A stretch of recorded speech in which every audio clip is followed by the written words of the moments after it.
سلام. امروز میخواهم در مورد پولشویی توضیح دهم. پولشویی چیست؟ این یک مفهوم مهم اقتصادی است که باید با آن آشنا شویم و اهمیت آن را درک کنیم.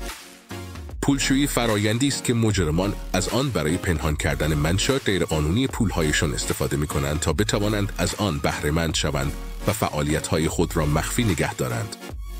این فرایند 3 مرحله دارد. قرار دادن که وارد کردن پول کثیف به سیستم مالی است، لایه‌بندی که انتقال پول برای پنهان کردن منبع آن است و ادغام که بازگرداندن پول به عنوان قانونی است و چرخه را کامل می‌کند.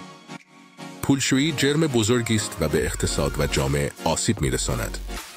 همیشه مراقب باشید و از فعالیت‌های مشکوک دوری کنید تا در دام این جرم نیفتید.